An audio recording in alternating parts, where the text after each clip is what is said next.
Pagbasa mula sa aklat ng Eksodo. Ang mga Israelita ay nakarating sa ilang ng Sinai ng 3 buwan nang umalis sila sa Ehipto. Mula sa Rephidim, nagpatuloy sila sa ilang ng Sinai at nagkampo sa tapat ng bundok. Sinabi ng Panginoon kay Moises, "Magsasalita ako sa iyo mula sa makapal na ulap nang marinig ng mga tao upang sila'y maniwala sa iyo habang panahon." At sinabi ni Moises sa Panginoon ang pasya ng mga tao.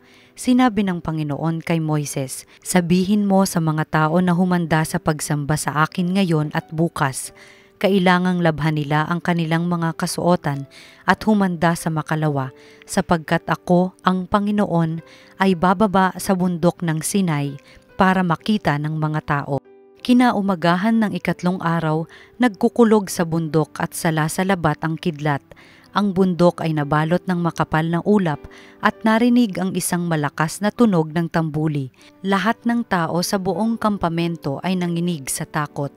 Pinangunahan ni Moises ang mga tao papunta sa paanan ng bundok upang humarap sa Diyos. Ang bundok ng Sinai ay nababalot ng usok sapagkat bumaba ang Panginoon sa anyo ng apoy. Pumailan lang ang lisak tulad ng usok ng isang pugon, at ang mga tao'y pinagharian ng takot. Nagsalita si Moises at sinagot siya ng Diyos sa pamamagitan ng kulog.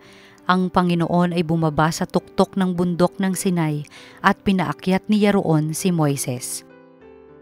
Ang salita ng Diyos.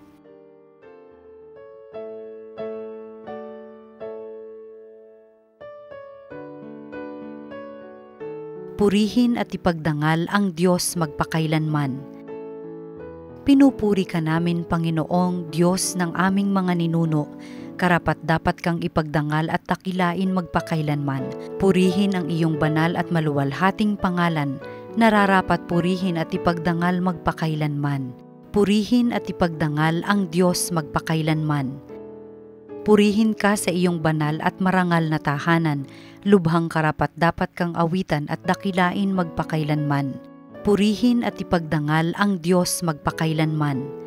Purihin ka na nakaluklok sa maringal mong trono. Karapat-dapat kang awitan at dakilain magpakailanman. Purihin at ipagdangal ang Diyos magpakailanman. Mula sa iyong luklukan sa ibabaw ng mga kerubin, nakikita mo ang kalaliman, ang daigdig ng mga patay. Karapat-dapat kang purihin at dakilain magpakailanman. Purihin at ipagdangal ang Diyos magpakailanman.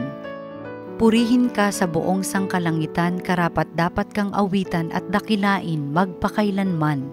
Purihin at ipagdangal ang Diyos magpakailanman.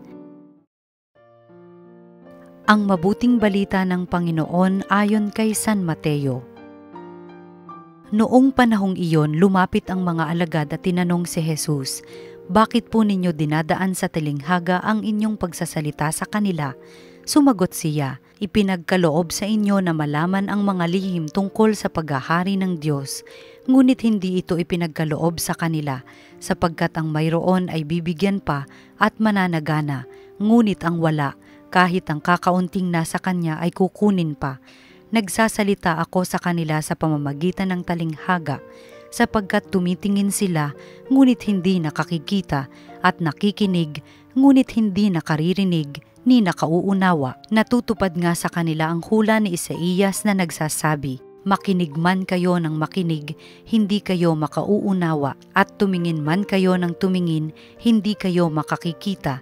Sapagkat naging mapurol ang isip ng mga ito, mahirap makarinig ang kanilang mga tainga at ipinikit nila ang kanilang mga mata.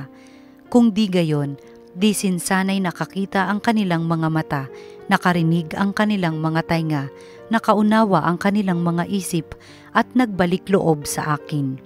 At pinagaling ko sila." Sabi ng Panginoon, "Mapalad kayo sapagkat nakakikita ang inyong mga mata at nakaririnig ang inyong mga tainga.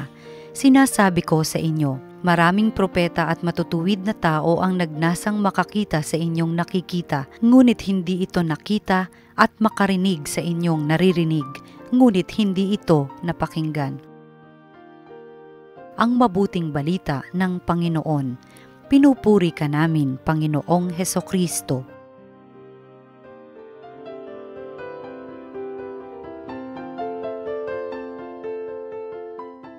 Makailang ulit po nating narinig yung hamon ni Jesus sa Ebanghelyo na makinig.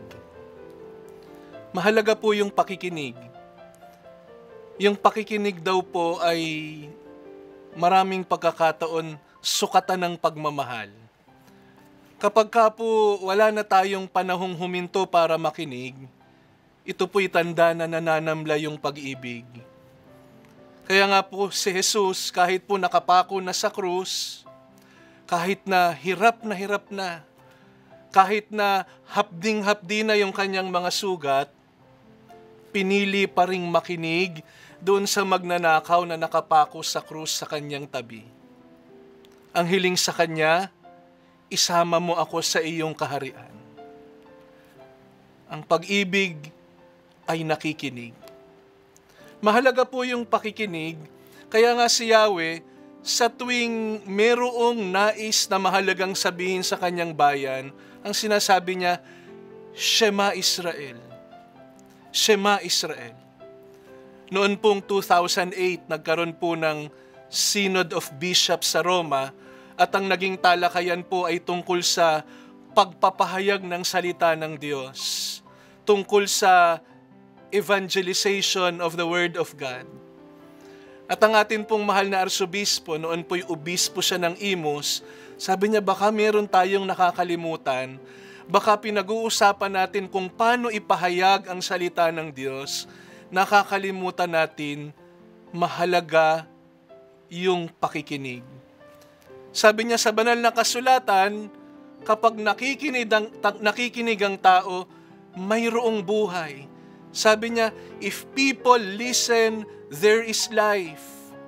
Pero kapag ka daw tumatangging makinig ang tao, dumadating yung trahedya. When people refuse to listen, tragedies come. Mahalaga po yung pakikinig. Kaya nga sabi niya, it is not only a disposition, it is a matter of life and death. Kaya nga po yung hamon sa atin, sabi niya, yung mga pamayanan natin at yung ating mga pamilya maging lugar ng pakikinig. Masyado pong mabilis yung takbo ng buhay natin sa panahon natin ngayon, parang wala na tayong kakayang huminto para makinig. Alam niyo po yung pakikinig, hindi lang dun sa kayang sabihin ng salita, hindi lang po dun sa kayang sabihin ng bibig. Meron pong mga sinasabi ang tao na hindi kayang sabihin ng salita. Pagkunot ng noo, pag-iling, pagtahimik, pagluha, isang mahigpit na yakap. Ang isang tao pong totoong nagmamahal, kahit hindi sabihin ng bibig, kahit hindi maipahayag ng salita, maiintindihan niya kung ano yung nakapagpapasaya sa taong mahal niya. Ito po yung hamon sa ating mga pamayanan, sa ating mga pamilya, matuto tayo muling makinig. Pero sabi po ni Cardinal Tagle, tayo pong tao nakikinig, pero baka makalimutan natin, ang Diyos ay isang Diyos din na nakikinig. Lalo na po dun sa mga taong walang tinig sa ating lipunan. Lalo na po sa mga taong hindi pinakikinggan dahil sila'y maliliit at dahil sila'y dukha. Binibigyan po tayo ng halimbawa ng Diyos. Makinig. Makinig. Meron po akong kilalang pare, ang kanya pong pangarap ay makasalubong ng bagong taon ng tahimik. Kaya sabi niya, pupunta ako dun sa kumbento ng mga madre, marahil tahimik doon, walang maingay. Kaya pumunta siya, tinanggap siya ng pinakabatang madre doon sa kumbento. Sabi sa kanya, brother, bago mag-alas 12, kakatukin kita, sabay-sabay nating sasalubungin ng bagong taon. Tuwang-tuwa siya, tahimik na pagsalubong sa bagong taon. Nung 10 minuto bago mag-alas 12, tinawag siya ni sister at dinala siya sa sala ng kumbento. Nandoon lahat ng madre, mula bata hanggang matanda. Pero may kulang, nawawala ang Madre Superiora. Maya-maya lumabas ang Madre Superiora galing sa kusina, may dalang isang malaking plastic bag. Nilapitan sila isa-isa, binigyan ng tigi-tigisang malalaking labintador. Mangiyak-ngiyak si brother, sabi niya, mas pasaway pa pala tong mga madring to. Nung nabigyan na sila lahat ng labintador, lumabas na naman yung Madre Superiora, pumunta na naman sa kusina. Kala niya, pagbalik, baka may dala ng super lolo o mga kanyon. Paglabas ng Madre Superiora, may dalang isang malaking bowl ng tubig. Sabi niya dun sa mga madre, sabi niya sa lahat, sabi niya, pagpatak ng 12:00, iingay ang buong mundo sa pagsalubong sa bagong taon. Sabi niya, iibahin natin ang pagsalubong natin sa bagong taon.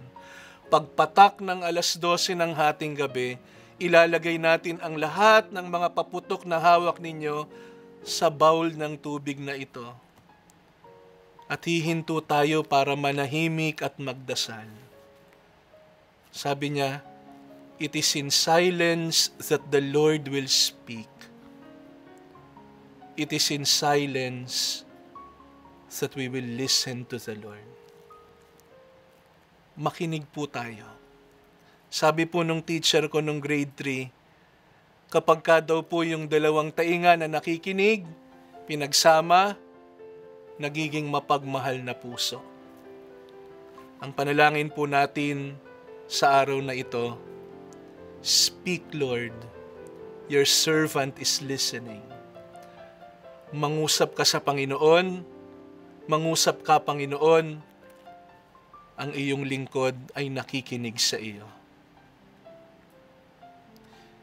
Ito po ang salita ng Diyos, ang salita ng buhay.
Through His loving eyes.